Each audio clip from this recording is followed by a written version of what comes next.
Hello everyone, नमस्कार। स्वागत है आपका ऑनलाइन क्लासेस के बीए प्लेटफॉर्म पर। दोस्तों, बीए फर्स्ट ईयर के अंतर्गत राजनीतिक विज्ञान प्रश्न पत्र सेकंड पर हमारा डिस्कस चल रहा था, जिसमें हमने इसके पहले भाग में हमने डिस्कस किया था विधानसभा के गठन के बारे में। ठीक है, इसको भली भांति रूप से समझ लिया था। इसका पूरा बेसिक कंसेप्ट, जितना भी बेसिक कंसेप्ट हो सकता था विधानसभा का, उससे संबंधित हमने इसके पहले भाग में डिस्कस कर ली थी दोस्तों। और अब जो है ये वाला पार्ट दोस्तों, हम ये सेकंड भाग पर डिस्कस कर रहे हैं, विधानसभा के सेकंड भाग में। ठीक है ना। तो इसमें दोस्तों हम सिर्फ और सिर्फ बात करेंगे विधानसभा की शक्ति और कार्यों के बारे में। इससे पहले के सभी डिस्कस हमारे कंप्लीटली हो चुके थे। इससे पहले के सभी डिस्कस दोस्तों हमारे कंप्लीट हो चुके थे, जिसमें अभी तक हमने बात क्या की, किस किस पर हमने अभी डिस्कस किया था इसके पहले भाग में, उसका मैं रिवीजन करवा देता हूं आप लोगों को। ठीक है, तो सबसे पहले दोस्तों हमने विधानसभा ये समझा था कि विधानसभा है क्या। पूरा जैसे विधानमंडल, विधानमंडल का एक सदन होता है विधानसभा, उसका दूसरा सदन होता है विधान परिषद। ठीक है ना। और इसमें एक अंग और होते हैं जिनको हम राज्यपाल बोलते हैं। ठीक है, तो इसका हमने पूरा विधानमंडल का पूरा बेसिक कंसेप्ट समझा था पहले भाग में। इसके अलावा इनके सदस्यों के बारे में डिस्कस किया था कि विधानसभा में कितने सदस्य होते हैं, बेसिक कंसेप्ट के तहत दोस्तों। ठीक है, इसके बाद दोस्तों इसे गठन से संबंधित हमने 6 पॉइंटों पर डिस्कस कंप्लीट कर चुके थे। ये 6 पॉइंट जो आपको नजर आ रहे हैं, 6 पॉइंटों पर हम डिस्कस कंप्लीट कर चुके थे, जिनमें वन बाय वन करके दोस्तों हमने इसको कंप्लीट किया था। और उससे पहले हमने विधानसभा का एक बेसिक कंसेप्ट देखा था, जो जो बेसिक बातें हो सकती थी उस पर भी हमने पूरा कंप्लीट डिस्कस किया था, है ना। इसके बाद में हमने एक एक करके 6 पॉइंटों पर डिस्कस किया था, जो कि विधानमंडल के विधानसभा के गठन से संबंधित थे। पहला था इसमें सदस्य संख्या। इसमें हमने कंप्लीट देख लिया था कि सदस्य संख्या जैसे संविधान में क्या क्या कहा गया है कि भाई अधिकतम 500 सदस्य हो सकते हैं और कम से कम 60 सदस्य हो सकते हैं किसी भी राज्य की विधानसभा में। इसके बाद हमने देखा था स्थान आरक्षण। तो क्या जो जनजातीय क्षेत्र होते हैं, जो जनजातीय क्षेत्र होते हैं दोस्तों, उन जनजातीय क्षेत्रों को विधानसभा के अंतर्गत सीटें आरक्षित, उनके लिए सीटें आरक्षित की जाती है प्रत्येक राज्य की विधानसभा के अंतर्गत। ठीक, उसके बाद में हमने देखा था निर्वाचन पद्धति। तो इसमें देखा था कि जिस प्रकार से लोकसभा में प्रत्यक्ष निर्वाचन के द्वारा इन लोकसभा के सदस्यों का निर्वाचन होता था, उसी प्रकार से उसी पद्धति के द्वारा, उसी प्रत्यक्ष चुनाव वाली पद्धति के द्वारा ही जो है विधानसभा के सदस्यों का भी निर्वाचन होता है। और आपको भली बात रूप से पता है भाई, अभी हमारे यहाँ पर 3 प्रकार के चुनाव होते हैं। एक लोकसभा चुनाव होते हैं, तो वो लोकसभा दोस्तों वो लोकसभा के लिए ही होते हैं। ठीक है ना। और लोकसभा मतलब केंद्र के लिए चुनाव होते हैं जो लोकसभा के लिए होते हैं। और एक चुनाव होता है विधानसभा चुनाव, जिसे हम विधानसभा के नाम से ही जानते हैं। ठीक है, जिसमें मुख्यमंत्री की नियुक्ति होती है, मुख्यमंत्री को चुना जाता है। तो विधानसभा तो विधान प्रत्येक राज्य की विधानसभा के लिए होता है। और एक चुनाव होते हैं दोस्तों स्थानीय चुनाव। स्थानीय चुनाव में अगर जैसे हम ग्रामीण क्षेत्रों की बात करें तो पंचायत चुनाव होते हैं। और अगर शहरी क्षेत्रों की बात करेंगे तो वहां पर नगर पालिका, नगर निगम चुनाव होते हैं। ठीक है ना। इस प्रकार सदस्यों की योग्यता है तो दोस्तों 6 प्रकार की योग्यताओं पर हमने यहाँ डिस्कस किया था कि कौन कौन सी 6 योग्यताएं होनी चाहिए किसी भी व्यक्ति के विधानसभा का सदस्य बनने के लिए। इसके अलावा हमने विधानसभा के कार्यकाल पर बात की थी। जैसे लोकसभा का कार्यकाल 5 वर्ष का होता है, सेम इसी प्रकार से विधानसभा का कार्यकाल भी 5 वर्ष का होता है। और केंद्र में जिस प्रकार से राष्ट्रपति प्रधानमंत्री के परामर्श पर, जैसे राष्ट्रपति लोकसभा को भंग कर सकता है, उसी प्रकार से राज्यों में भी मुख्यमंत्री के परामर्श पर राज्यपाल जो है विधानसभा को भंग कर सकता है। ठीक है दोस्तों। तो 1 मिनट दोस्तों, मेरा सिस्टम थोड़ा डाउन हो रहा है, 1 मिनट का चार्जर लगा देते हैं।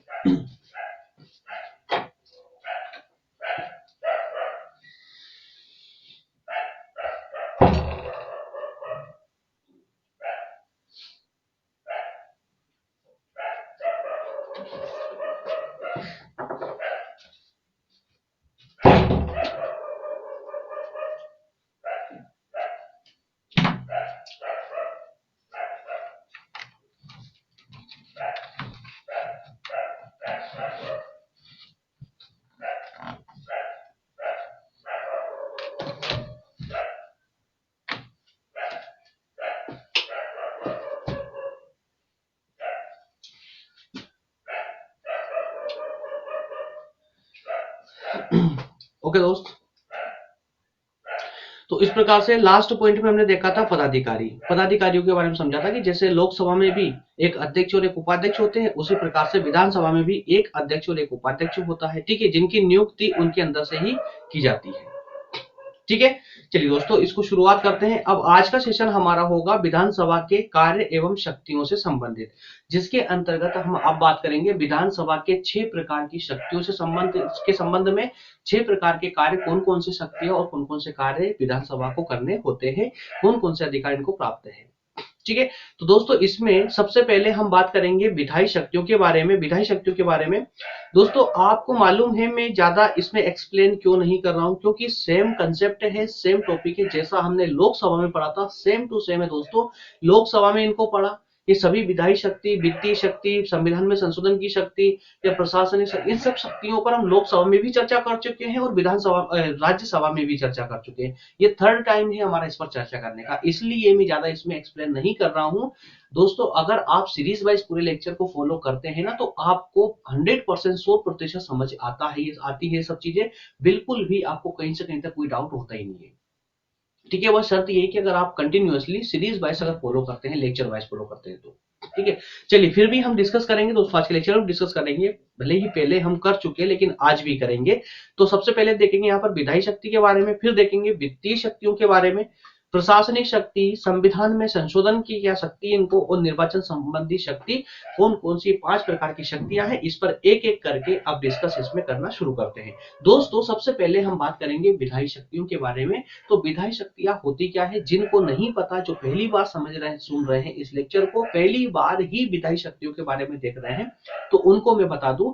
विधायी शक्तियां दोस्तों, विधायी शक्तियों का अर्थ होता है कि कानून बनाने से संबंधित शक्तियां, कि कानून बनाने की कौन कौन सी शक्तियां इनके पास में है, अर्थात कि क्या राज्य में जो विधानसभा है वो अपने राज्य के लिए कानून बनाने की शक्ति रखती है, जैसे केंद्र में लोकसभा कानून बनाने की शक्ति रखती है, क्या उसी प्रकार से विधानसभा के पास भी शक्ति है? तो जी हां दोस्तों, जैसा कि हम प्रारंभ से ही बात करते आए हैं कि हमारे संविधान में 3 सूचियां हैं। अब सूची वाली कंसेप्ट को 2 मिनट के लिए हटा करके पहले मैं आपको बता दूं कि हमारी जो शासन व्यवस्था है दोस्तों, वो जो शासन व्यवस्था है इस शासन व्यवस्था के अंतर्गत संपूर्ण शक्ति को, संपूर्ण शासन व्यवस्था को 2 भागों में विभाजित किया गया है, अर्थात कि एक केंद्र सरकार और एक राज्य सरकार के अंतर्गत। तो केंद्र सरकार और राज्य सरकार, इन दोनों के मध्य में शक्तियों का स्पष्ट विभाजन किया गया है, ताकि आगे चल करके केंद्र और राज्यों के मध्य में कोई विवाद उत्पन्न ना हो कि कौन से क्षेत्र में केंद्र सरकार को अधिकार होंगे और कौन से क्षेत्र में राज्य सरकार को अधिकार होंगे। तो इससे संबंधित कोई विवाद उत्पन्न ना हो, इसके लिए संविधान में 3 सूचियों का निर्माण किया गया था। एक है दोस्तों संघ सूची, जिसमें केंद्र को क्या अधिकार होंगे उनका वर्णन किया गया है, और एक सूची है राज्य सूची, जिसमें राज्यों को कौन कौन से अधिकार दिए गए हैं उसका वर्णन है। और इसके अलावा एक थर्ड सूची और है दोस्तों, जिसे हम कहते हैं समवर्ती सूची। तो समवर्ती सूची में दोस्तों जो अधिकार केंद्र और राज्य दोनों के छूट गए थे, उनको समवर्ती सूची में डाल दिया है ना। और समवर्ती सूची पर केंद्र सरकार भी कानून बना सकती है और राज्य सरकार भी कानून बना सकती है। ठीक है। तो राज्य सरकार को, अर्थात कि राज्य की जो विधानसभा है दोस्तों, उस विधानसभा को ये अधिकार प्रोवाइड किया गया है कि प्रत्येक राज्य की विधानसभा राज्य सूची पर और समवर्ती सूची पर कानून बना सकती है। तो राज्य सूची पर तो कानून बना ही सकती है, साथ ही साथ में जो है समवर्ती सूची के विषयों पर भी कानून का निर्माण कर सकती है। ठीक है। अब इसमें एक कंडीशन जरूर रख दी गई है यहाँ पर, कि जैसे दोस्तों हो सकता है कि कोई एक ही विषय हो, जैसे मान लेते हैं कि केंद्र सरकार की कोई समवर्ती सूची का कोई एक विषय है, जैसे फॉर एग्जाम्पल दोस्तों कि हम शिक्षा को ले लेते हैं, शिक्षा को ही लेते हैं सबसे बेहतर है। हालांकि शिक्षा का जो अधिकार है वो राज्य सूची में सम्मिलित है, लेकिन हम यहाँ पर सिर्फ एग्जाम्पल ले रहे हैं, इसलिए बता दूं आपको।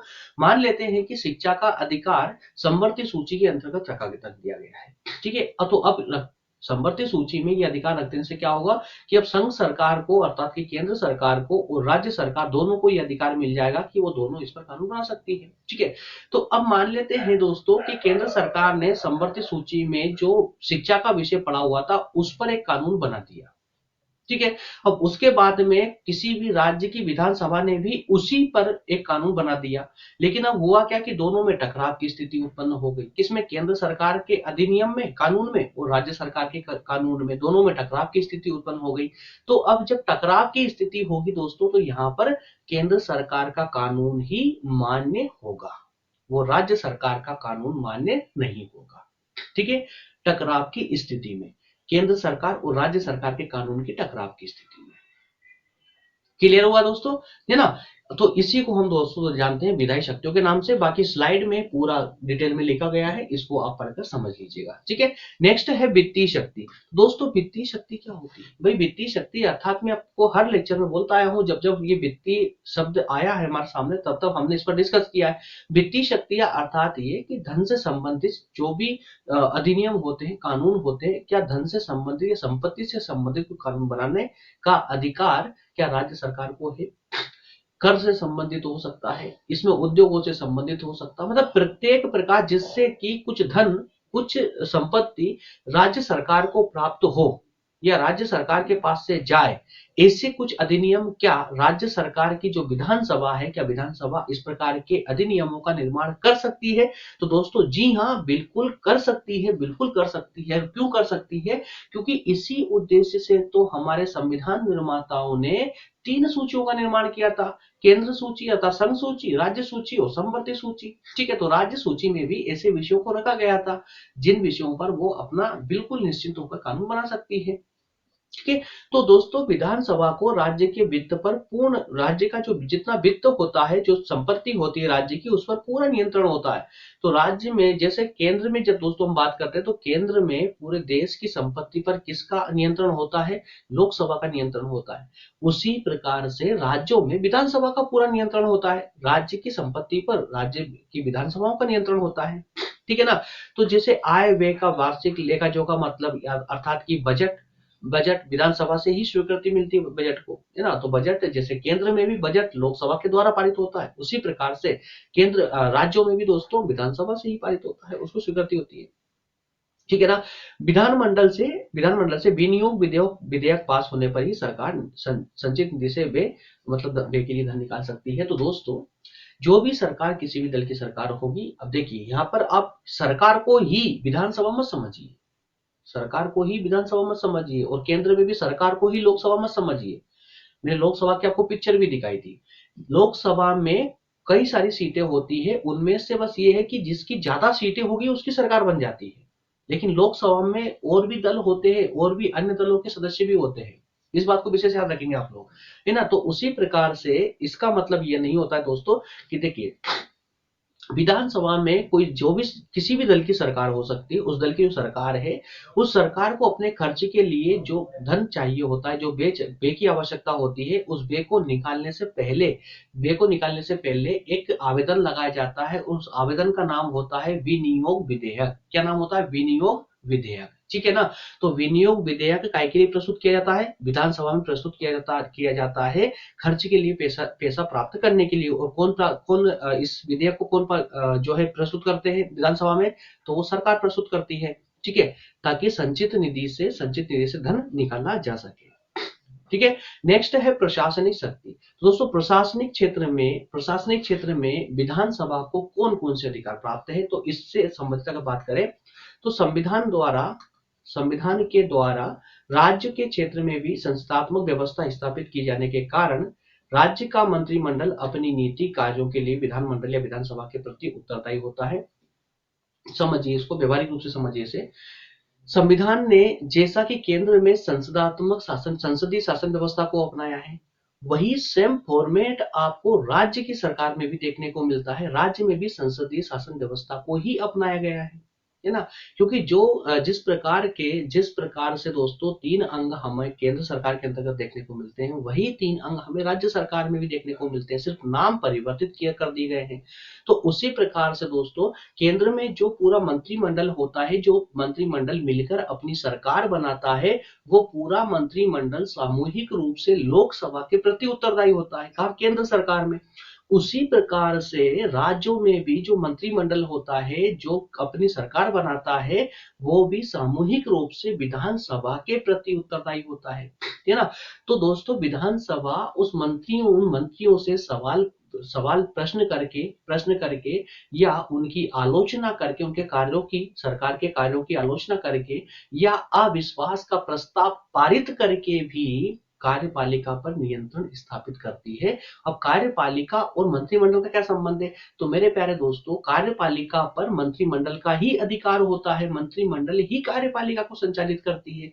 कार्यपालिका के प्रत्येक विभाग का एक मंत्री होता है, और वो मंत्री कहां से आता है दोस्तों? उन्हीं को तो हम कैबिनेट मंत्री बोलते हैं, और वही कैबिनेट मंत्री वो सरकार के ही तो अंग होते हैं, जिस दल की भी सरकार होती है, ठीक है ना। तो उन लोगों से विधानसभा के अंतर्गत सवाल जवाब करके या उनके कार्यों की आलोचना करके या उस सरकार के विरुद्ध अविश्वास का प्रस्ताव पारित करके भी कार्यपालिका पर नियंत्रण रखा जाता है। विधानसभा या विधान परिषद के सदस्यों द्वारा मंत्रियों को उनके विभागों के संबंध में प्रश्न पूछे जाते हैं। ये आपको मैं समझा चुका हूं। मंत्रिमंडल के विरुद्ध निंदा करके, उनकी आलोचना करके या काम रोको का प्रस्ताव पारित करके या इन सबके अलावा अविश्वास का प्रस्ताव पारित करके भी दोस्तों इन मंत्रिमंडल पर जो है दबाव बना के रखा जाता है विधानसभा के द्वारा, ठीक है। तो प्रशासनिक शक्ति के अंतर्गत अर्थात कार्यपालिका पर नियंत्रण भी इसको बोल सकते हैं, कार्यपालिका पर नियंत्रण या प्रशासनिक शक्ति। तो इस प्रकार से ये प्रशासनिक शक्ति विधानसभा के पास होती है। क्लियर हुआ? चलिए नेक्स्ट पॉइंट पर दोस्तों हम बात करेंगे संविधान संशोधन की शक्ति।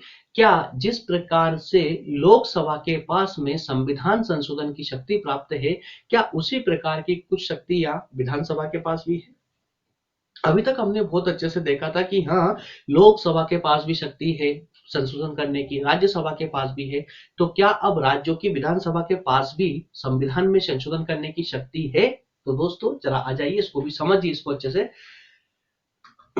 एक बार स्लाइड को एक बार पढ़िए, फिर मैं इसका एक आपको व्यवहारिक रूप समझाता हूं। हमारे संविधान की कुछ धाराएं ऐसी हैं जिनमें संशोधन के लिए जरूरी है कि संसद, देखिए अगर लोकसभा वाला कंसेप्ट आपने अच्छे से पढ़ा है, लेक्चर अगर आपने अच्छे से देखा है, तो वहां पर मैंने बार बार एक बात को रिपीट किया था जब मैंने समझाया था आपको कि हमारा संविधान दो प्रकार के, कठोर और लचीला। संविधान में संशोधन दो प्रकार से होता है, कठोर और लचीले, दो प्रकार से, ठीक है ना। कठोर और लचीला, तो लचीला तो ठीक है, लोकसभा स्वयं कर लेगी, लेकिन जब हमने बात की थी कि संविधान के कठोर स्वरूप की, तो उसके लिए संसद को संविधान में संशोधन करने के लिए या कोई अधिनियम पारित करने के लिए राज्य की विधानसभाओं की भी आवश्यकता पड़ती है, राज्य की विधानसभाओं की आवश्यकता पड़ती है। तो मेरे प्यारे दोस्त, अब इसके अंतर्गत देखिए संविधान में संशोधन करने की शक्ति विधानसभा के पास में है, क्योंकि जब जब कठोर चेंजेस की बात आती है किसी भी कॉन्स्टिट्यूशन में, जब कठोर चेंजेस की बात आती है ना, जब कठोरता की बात आती है, कठोरता के साथ संशोधन की बात आती है, तो उसके अंतर्गत दोस्तों विधानसभा के पास ये अधिकार होता है कि वो करे या ना करे, है ना। तो दोस्तों संसद के द्वारा विशेष बहुमत के आधार पर पारित प्रस्ताव कम से कम आधे राज्यों के विधानमंडलों द्वारा स्वीकृत किए जाते हैं। इस प्रकार राज्य विधानमंडल संविधान संशोधन के कार्य में भी भाग लेता है। तो सिंपल शब्दों में याद रखेंगे आप लोग कि राज्यों की विधानसभा या विधानमंडल कह लीजिए आप लोग, या विधानसभा कुछ भी कह सकते हैं, कोई प्रॉब्लम नहीं है। राज्यों की विधानसभा संविधान के संशोधन में भाग लेती है जब जब भी कभी संसद के सामने एक विशेष प्रश्न आता है, क्योंकि संविधान में ये व्यवस्था की गई है कि कुछ मुद्दों पर या कुछ प्रावधान ऐसे हैं जिसमें केंद्र में संसद खुद ही उसमें संविधान में संशोधन कर सकती है, लेकिन कुछ प्रावधान दोस्तों ऐसे किए गए हैं जिसमें संसद को संविधान में संशोधन करने के लिए आधे से अधिक राज्यों से परामर्श करके और उनसे भी जो है सहमति लेनी होती है, तभी जाकर के संसद संविधान में संशोधन कर सकती है, ठीक है। नेक्स्ट देखेंगे हम निर्वाचन संबंधी शक्ति। तो निर्वाचन से संबंध में क्या शक्ति है इसके पास? तो दोस्तों राज्य विधानसभा के निर्वाचन सदस्य राष्ट्रपति के निर्वाचन में भाग लेते हैं। ये आपको बहुत अच्छे से पता है दोस्तों, जब राष्ट्रपति वाला हमने कंसेप्ट लेक्चर लिया था, राष्ट्रपति वाला जब टॉपिक पढ़ रहे थे तो उसमें देखा था हमने कि राष्ट्रपति के निर्वाचन में राज्यसभा, लोकसभा राज्यसभा, लोकसभा और विधानसभाओं के सदस्य इसमें भाग लेते हैं। कौन? निर्वाचित सदस्य भाग लेते हैं। क्लियर है ना? चलिए दोस्तों, इसके बाद में अब हमारा जो नेक्स्ट लेक्चर होगा वो होगा विधान परिषद पर। दोस्तों विधान परिषद हमारा नेक्स्ट लेक्चर होगा। ठीक है, विधानसभा अर्थात कि विधानमंडल का एक अंग जो कि अस्थायी था, निम्न सदन कहलाता है विधान परिषद, विधानसभा।